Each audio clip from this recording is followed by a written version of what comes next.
قال رسول اللہ صلی اللہ علیہ وسلم لا یؤمن احدکم حتی اکون احب الیہ من والدہ وولدہ والناس اجمعین صدق اللہ العظیم وصدق رسولہ النبی الکریم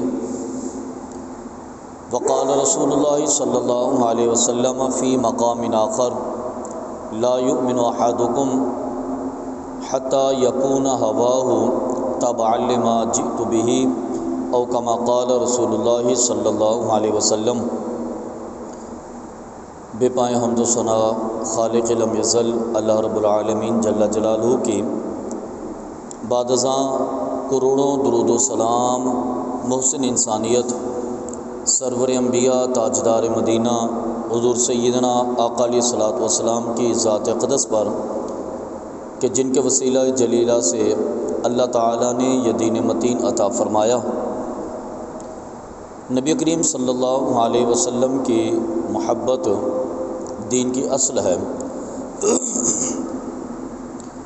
اسی پر اقبال نے کہا کہ کی محمد سے وفا تو نے تو ہم تیرے ہیں، یہ جہاں چیز ہے کیا لوح و قلم تیرے ہیں۔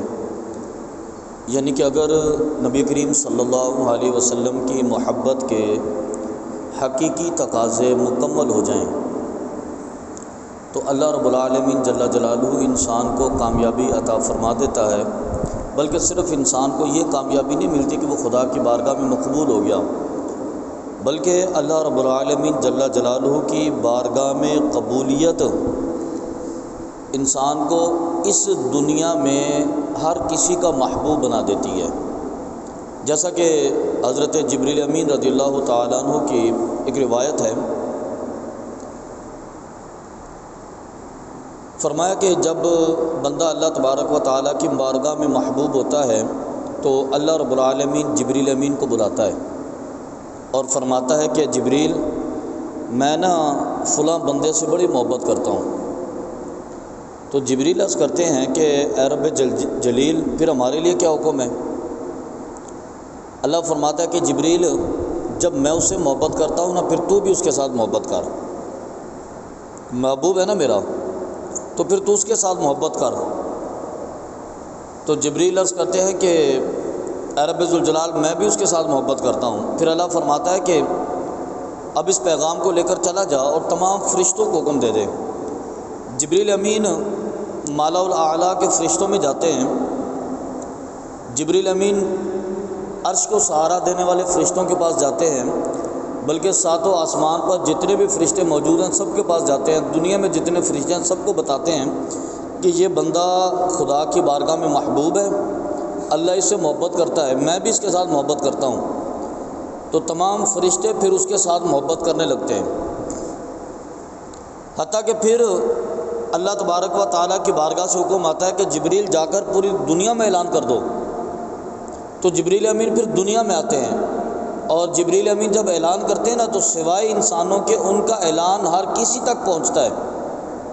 یہ ہوا میں اڑنے والے پرندے، یہ جمادات، نباتات، حیوانات، شجرات اور چیونٹیاں اپنی بلوں کے اندر اور مچھلیاں پانی کے اندر جبریل امین کی آواز کو سنتی ہیں۔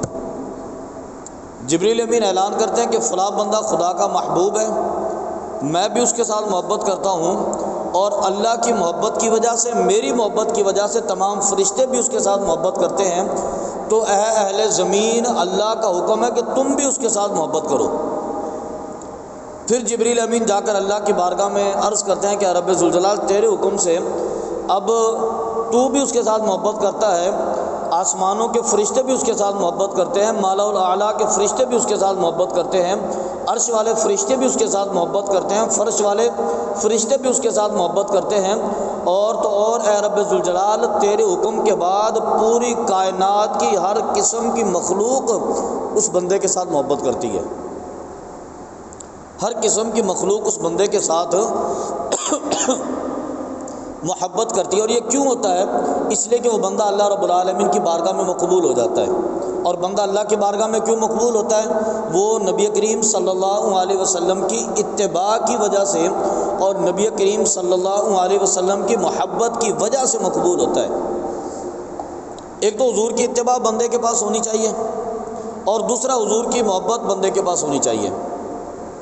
اگر آپ بغیر محبت کے اتباع کرتے چلے جائیں گے تو وہ بھی آپ کو بڑا مقام نہیں دے سکتی، اور بغیر اتباع کے صرف محبت کرتے چلے جائیں گے وہ بھی آپ کو مقام نہیں دے سکتی۔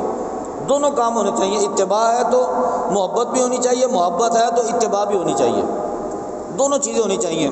اور نبی کریم صلی اللہ علیہ وسلم نے فرمایا کہ لا یؤمن احدکم حتی اکون ہواہ تبعا لما جئت بہ، فرمایا کہ لا یؤمن احدکم حتی یکون ہواہ تبعا لما جئت بہ، کہ اے لوگو تم تب تک مومن نہیں ہو سکتے جب تک تمہاری خواہشات بھی میرے دین کے تابع نہ ہو جائیں۔ ظاہر تو تھا لیکن فرمایا خواہشات بھی حضور کے دین کے تابع ہونی چاہیے، کہ تمہارے اندر کوئی شوق اٹھے اور حضور کے دین کے خلاف ہو، ایسا نہیں ہونا چاہیے۔ تمہارا سونا، تمہارا جاگنا، تمہارا اٹھنا، تمہارا بیٹھنا، تمہارا تجارت کرنا، تمہارا شادی کرنا، تمہارا گھر میں رہنا، خاندان کی تقریبوں میں شرکت کرنا، ہر چیز کے اندر نبی کریم صلی اللہ علیہ وسلم کی اتباع کا رنگ چھلکتا ہو۔ اگر ایسا نہیں ہوگا تو تم حضور سے محبت میں کامل نہیں ہو سکتے۔ ہمارے یہاں اصل میں یہ ہوتا ہے نا کہ ہمارے ہاں محبت اصل میں دو چار چیزوں کو سمجھا جاتا ہے۔ محبت کا مطلب ہم اپنی جو مقصود ہوتا ہے نا، ہماری جو من ہوتی ہے ہم اس کو لے لیتے ہیں، اور جس کو ہم محبت سمجھتے ہیں نا پھر ہم پوری دنیا کو اس پر لانے کی کوشش کرتے ہیں۔ ہم اپنا فارمولہ جو ہے سب کے سامنے پیش کرتے ہیں کہ نہیں جی حضور کی محبت کا مطلب تو یہ ہے کہ بندہ نعت پڑھ لے، حضور کی محبت کا مطلب تو یہ ہے کہ بندہ میلاد کر لے، حضور کی محبت کا مطلب تو یہ ہے کہ بندہ نمازیں ادا کر لے۔ بس یہاں سے ہم باہر نہیں نکلتے۔ نہیں، حضور کی محبت صرف نماز تک نہیں ہے، حضور کی محبت صرف محفل تک نہیں ہے، حضور کی محبت قرآن کی تلاوت تک نہیں، حضور کی محبت تمہاری زندگی کے ایک ایک لمحے کے اندر ہے۔ تمہارا سونا بھی حضور جیسا ہو، تمہارا جاگنا بھی حضور جیسا ہو، تمہارا اٹھنا، تمہارا بیٹھنا، تمہارا گھر کے اندر رہنا، ازواج بیویوں کے ساتھ تعلق رکھنا، والدین کے ساتھ اٹھنا بیٹھنا، خاندان کے لوگوں سے تعلق رکھنا، تمہارا تجارت کرنا، تمہارا بزنس کرنا، یہ سارے کا سارا حضور کے رنگ میں رنگا ہونا چاہیے۔ یہ تمہاری حضور کے ساتھ محبت ہے۔ تو یہ کیسی محبت ہے کہ بندہ مسجد کے کمرے کے اندر داخل ہو تو وہ پکا سچا مسلمان ہو جائے، مسجد کے کمرے سے نکلے تو پھر وہی پرانا مسلمان؟ یہ محبت تو نہیں ہے۔ ہم اپنے کاروبار کے اندر بددیانتی بھی کرتے ہیں، جھوٹ بھی بولتے ہیں، مارکیٹ میں لوگوں کا مقابلہ بھی کرتے ہیں، اور مارکیٹ کے اندر ہر برا کام ہم کرتے ہیں، اور جب مسجد کے اندر آتے ہیں ہم متقی ہو جاتے ہیں۔ ہم کہتے ہیں کہ نہیں جی دین تو یہی ہے، دین یہ نہیں ہے۔ اگر تمہاری نمازیں تمہارے کردار پر غالب نہیں آ سکتی تو پھر کیسی محبت ہے؟ اپنی نمازوں کو اپنے کردار پر غالب لائیے۔ اور نبی کریم صلی اللہ علیہ وسلم کی بارگاہ میں ایک صحابی بیٹھے ہوئے تھے نا، صحابہ کی مجلس تھی، تو آقا علیہ الصلوۃ والسلام کے پاس ایک صحابی آئے اور تعریف کرنے لگے، ذکر ہو گیا فلاں صحابی کا کسی کا، تو کہنے لگے نہیں جی بڑے اچھے آدمی ہیں۔ تو آقا علیہ السلام نے فرمایا کہ کیا تم اس کی ہمسائیگی میں رہتے ہو؟ کہنے لگا نہیں حضور۔ تو آپ نے فرمایا کیا تمہیں اس کے ساتھ سفر کیا ہے؟ کہنے لگا نہیں میں نے سفر تو نہیں کیا۔ تو آپ نے فرمایا کہ پھر تم اس کے اچھے ہونے کی دلیل کیوں پیش کر رہے ہو؟ حضور نے اس سے یہ نہیں پوچھا کیا تم نے اس کے ساتھ کھڑے ہو کے نماز پڑھی ہے، سرکار نے یہ نہیں پوچھا کہ تم نے اس کے ساتھ روزہ رکھا ہے، کیا تم نے اس کو حج بیت اللہ کرتے ہوئے دیکھا ہے، تم نے اس کو زکوٰۃ ادا کرتے ہوئے دیکھا ہے؟ نہیں فرمایا کہ معاملات کو بھی تو لے کر آؤ نا، کیا تم اس کے ہمسائے ہو؟ تم نے دیکھا کہ معاشرے کے اندر اس کا سٹیٹس کیسا ہے؟ تم نے دیکھا کہ لوگوں میں اٹھتا بیٹھتا کیسے ہے؟ اس کے گلی کے 4-6 بندوں سے تعلق بنا کے دیکھا کہ اس کے بارے میں کیا رائے رکھتے ہیں وہ لوگ؟ تم نے اس کے ساتھ سفر کر کے دیکھا کہ وہ سفر کے اندر کیسا ہے؟ تو جب تم نے یہ سب نہیں دیکھا تو پھر تم اس کے اچھے ہونے کی دلیل کیسے پیش کر رہے ہو؟ اور آقا علیہ السلام کی ایک اور حدیث ہے، نبی کریم صلی اللہ علیہ وسلم نے فرمایا کہ لوگوں کسی کی نمازوں پر نہ جانا، فرمایا کہ کسی کی نمازوں پر، اور فرمایا کہ کسی کے روزے پر بھی نہ رہنا جب تک تم اس کی ہمسائیگی میں وقت نہ گزار لو اور جب تک تم اس کے ساتھ سفر نہ کر لو۔ 2 باتیں آقا علیہ السلام نے ذکر کی۔ تو ایمان کی تکمیل صرف مسجد کے اندر داخل ہونے سے نہیں ہوتی۔ ایمان کا حصہ تو ہے یہ مسجد میں داخل ہونا، لیکن ایمان تو باہر بھی ہے۔ ایمان آپ کے بازار کے اندر بھی ہے اور ایمان آپ کے گھر کے اندر بھی ہے، یہ ایمان کا حصہ ہے۔ حالانکہ نبی کریم صلی اللہ علیہ وسلم نے ایک مرتبہ بیٹھے ہوئے تھے، صحابہ کرام نے پوچھا کہ حضور سب سے بدتر جگہ کون سی ہے؟ سب سے بدتر جگہ، فرمایا کہ سب سے بدتر جگہ بازار ہے۔ پھر صحابہ کرام نے حضور سے عرض کیا کہ یا رسول اللہ سب سے بہترین جگہ کون سی ہے؟ آپ نے فرمایا مسجد ہے۔ دنیا کی سب سے بدتر جگہ، بری ترین جگہ جسے اللہ کے حبیب نے کہا کون سی ہے؟ بازار۔ سب سے بدتر جگہ، سب سے گندی جگہ، سب سے بری جگہ بازار ہے۔ اور عرض کی کہ حضور سب سے بہترین جگہ کون سی ہے؟ فرمایا کہ مسجد ہے۔ اب دیکھیے، جو بندہ بازار کے اندر بیٹھا ہے، آقا علیہ الصلوۃ والسلام نے فرمایا کہ ایماندار تاجر کل بروز قیامت میرے ساتھ جنت میں ایسے ہوگا، ایسے دو انگلیوں کا اشارہ کیا، ایماندار تاجر میرے ساتھ جنت میں ایسے ہوگا۔ تو اب اندازہ فرمایا کہ دنیا، یہ تاجر تو دنیا کی سب سے بدتر جگہ پہ بیٹھا ہے نا، لیکن وہاں پر بیٹھ کر حضور کی محبت میں ایمانداری کرتا ہے، وہاں پر بیٹھ کر حضور کی محبت میں دین کے احکامات پر عمل کرتا ہے، وہ ناپ تول میں کمی نہیں کرتا، وہ مال میں ملاوٹ نہیں کرتا، وہ سامان تولتے ہوئے جھوٹ نہیں بولتا، وہ کھرا دکھاتا ہے تو کھرا بیچتا ہے، کھوٹا دکھاتا ہے تو کھوٹا بیچتا ہے، وہ کسی کے ساتھ بددیانتی بھی نہیں کرتا، کسی کے ساتھ خیانت بھی نہیں کرتا، کسی کے ساتھ وعدہ خلافی نہیں کرتا۔ تو آقا علیہ السلام نے فرمایا کہ یہ ہے تو بدتر جگہ پہ بیٹھا لیکن جنت میں میرے ساتھ ایسے ہوگا۔ کیوں؟ اس لیے کہ وہ اتباع مصطفیٰ کے اندر ہے۔ اور یہ مسجد کے اندر بیٹھا ہوا آدمی جو دنیا کی سب سے بہترین جگہ ہے، اگر یہاں پر بندہ اس ارادے سے بیٹھا ہو کہ یہ 4-6 بندے بیٹھے ہیں یہاں پر اور مجھے دیکھ کے کہیں گے کہ ماشاءاللہ جی نمازی اچھا ہے، گلی سے وہ گھر سے نکلے اور گلی میں چلتے آئے، مسجد میں آئے، نماز پڑھ کے واپس چلے گئے، ارادہ یہ تھا کہ محلے کے لوگ کہیں گے یار ماشاءاللہ بندہ نمازی بہت اچھا ہے، تو کل بروز قیامت آقا علیہ السلام نے فرمایا کہ ایسا بندہ جب اللہ کی بارگاہ میں جائے گا نا، اللہ فرمائے گا فرشتوں سے گھسیٹو اس کو جہنم میں ڈال دو۔ وہ عرض کرے گا اے رب ذوالجلال میں نے نمازیں پڑھی تھیں، تو اللہ رب العالمین اس سے مخاطب ہو کے فرمائے گا کہ اے میرے بندے تیرا مقصد یہ تھا کہ لوگ تجھے نمازی کہیں، یہی ارادہ تھا نا تیرا، تو میں نے کہلوا دیا۔ محلے کے اندر تیرا بڑا چرچا تھا، سوسائٹی کے اندر تیرا بڑا چرچا تھا، اپنی ٹاؤن کے اندر تیری بڑی شہرت تھی، لوگ تجھے نمازی کہتے تھے، لوگ تجھے حاجی صاحب کہتے تھے، میں نے کہلوا دیا۔ مقصد تمہارا یہ تھا، تمہارا مقصد رب کو راضی کرنا بالکل نہیں تھا۔ فرمایا کہ آج اس بندے کو گھسیٹو اور گھسیٹ کے جہنم میں ڈال دو۔ اب اندازہ فرمایا کہ دنیا میں سب سے بہترین جگہ پر بیٹھنے والا بندہ گھسیٹ کے جہنم میں ڈال دیا گیا، مقصد اس کا اتباع مصطفیٰ نہیں تھا، رسول اللہ کی دین کی اتباع اس کا مقصود ہی نہیں تھا، لوگوں کو راضی کرنا تو ہو گئے۔ اور دنیا کی سب سے بدتر جگہ بازار میں بیٹھا ہوا بندہ، آقا علیہ السلام نے فرمایا کہ جنت میں میرے ساتھ ایسے ہوگا، کیوں؟ اس لیے کہ رسول اللہ کے دین کی غلامی میں تھا۔ تو بندے کے جو مقاصد ہیں نا وہ بندے کو اعلیٰ بناتے ہیں، اور بندے کے مقاصد ہی بندے کو ذلیل کرتے ہیں۔ اور یہ کیوں؟ آقا علیہ السلام نے فرمایا کہ لا یؤمن احدکم حتی یکون ہواہ تبعا لما جئت بہ، جب تک تمہاری خواہشات میرے دین کے تابع نہیں ہو جاتی تم مومن نہیں ہو سکتے۔ تو یہ انسان کی ایمانداری کا پیمانہ ہے، ایمانداری کا گراف ہے، یہ انسان کی ایمانداری کا پیمانہ ہے کہ آپ انسان کے ساتھ بیٹھ کر معاملہ تو دیکھیں کہ کیا یہ بندہ رسول اللہ کے دین پر چلنے والا ہے۔ اگر تو حضور کے دین پر چلنے والا ہے تو آپ سمجھ لیں کہ یہ بندہ دنیا میں بھی کامیاب ہے، آخرت میں بھی کامیاب ہے۔ اور اگر بیٹھا مسجد کے اندر ہو لیکن رسول اللہ کے دین پر چلنے والا نہیں ہو سکتا تو اس کی دنیا بھی نہیں ہوتی اور اس کا دین بھی نہیں ہوتا اور اس کی آخرت بھی نہیں ہوتی، ہر طرف سے ناکام ہے۔ چھوٹی سی مثال ہے اس کو سمجھنے کے لیے۔ اس لیے دین کی اساس اور دین کی بنیاد جو ہے نا وہ نبی کریم صلی اللہ علیہ وسلم کی اتباع میں رکھی گئی۔ اور ساتھ دوسری حدیث آقا علیہ السلام نے فرمایا کہ لا یؤمن احدکم حتی اکون احب الیہ من والدی و ولدی والناس اجمعین۔ فرمایا کہ دوسرا معیار جو ہے نا دین کو پرکھنے کا وہ یہ ہے کہ وہ بندہ نبی کریم صلی اللہ علیہ وسلم سے محبت والدین سے بھی زیادہ کرتا ہو، اولاد سے بھی زیادہ کرتا ہو، خاندان سے بھی زیادہ کرتا ہو، رشتہ داروں سے بھی زیادہ کرتا ہو۔ گزشتہ سے پیوستہ جمعۃ المبارک میں اور یہ 2-3 جمعہ میں یہی موضوع چل رہا تھا نا ہمارا، نبی کریم صلی اللہ علیہ وسلم کی محبت اور ایمان کی تکمیل جو ہے نا وہ حضور کی محبت بھی ہے، ایمان کی تکمیل حضور کی غلامی بھی ہے۔ بلکہ روایات 2 طرح کی ہیں لیکن آگے جا کے مکس ہو جاتی ہیں، مکس یوں ہو جاتی ہیں کہ ایک بندہ دعویٰ کرے نبی کریم صلی اللہ علیہ وسلم سے محبت کا لیکن حضور کی اتباع کو پسند نہ کرتا ہو، تو بتائیے وہ محبت ہے وہ محبت؟ اس کی محبت تو غلامی کے اندر ہی ہوتی ہے نا۔ آقا علیہ السلام نے فرمایا کہ نماز میری آنکھوں کی ٹھنڈک ہے۔ اب نماز پڑھنے کے لیے بندے کا دل نہ کرے اور دعویٰ حضور کی محبت کا، تو ہے کامیابی؟ اپنے محبوب کی آنکھیں ٹھنڈی نہیں ہو سکتی ہیں آپ سے، اگر اپنے حبیب کی آنکھیں ٹھنڈی نہیں ہو سکتی تو بتائیے وہ محبت ہے؟ نہیں ہے نا محبت، یہ تو دعویٰ ہے خالی۔ دعوے کے لیے ثبوت چاہیے ہوتا ہے، دلیل چاہیے ہوتی ہے۔ دلیل یہ کہ آپ مسجد کے اندر آ جائیں۔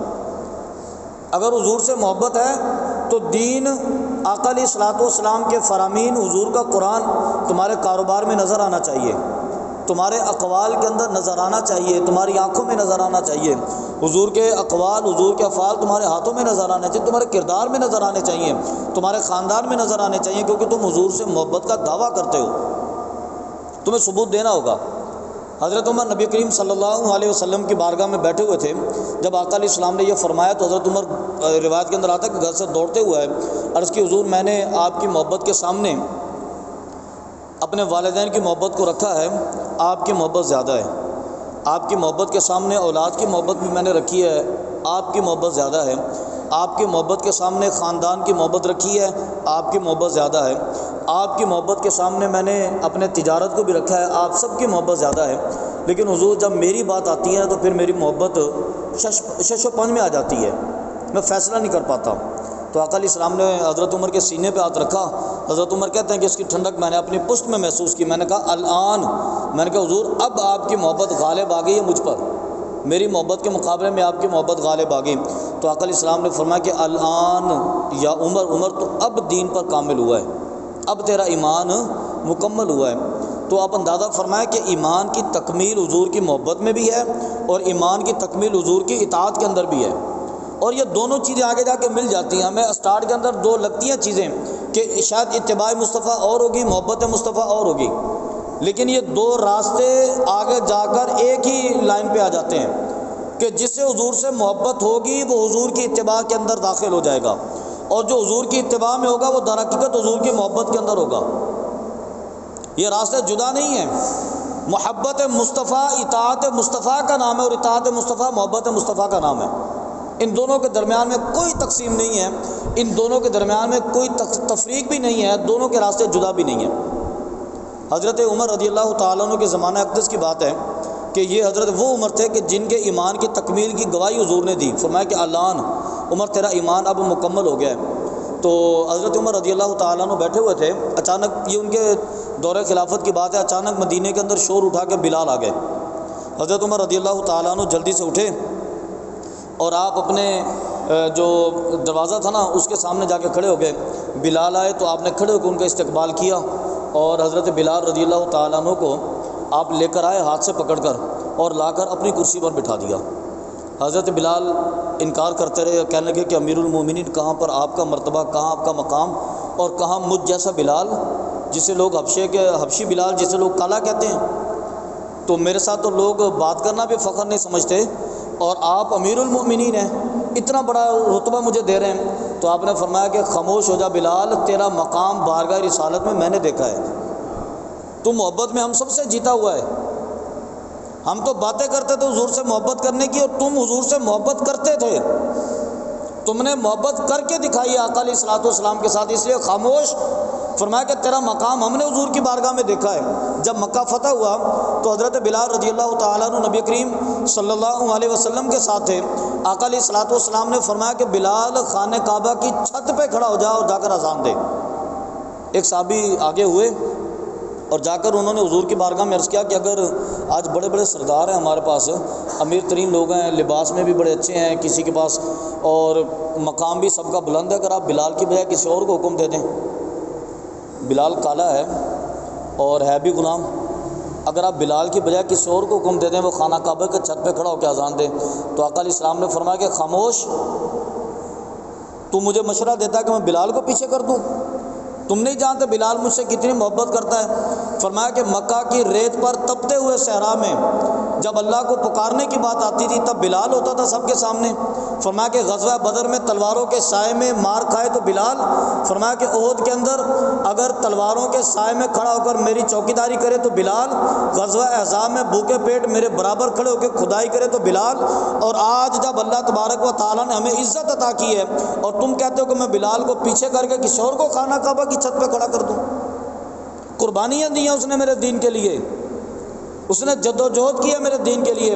فرمایا کہ آج خانہ کعبہ کی چھت پہ جائے گا تو بلال، فرمایا کہ ابو بکر نیچے، عمر نیچے، عثمان نیچے، علی نیچے، طلحہ نیچے، خالد بن ولید نیچے، ابو سفیان نیچے، ہر بڑے مقام والا بندہ نیچے ہوگا۔ آج کعبہ کی چھت پہ چڑھے گا تو میرا کالا بلال چڑھے گا۔ آج بلال جائے گا خانہ کعبہ کی چھت پہ اذان دینے کے لیے۔ حضرت عمر کہتے ہیں کہ بلال خاموش ہو جاؤ، مجھے بٹھانے تو لا کے اپنے مسند پر، اس لیے کہ حضور کی وفاؤں کے ساتھ تیرا مقام بارگاہ رسالت میں ہم نے دیکھا ہے۔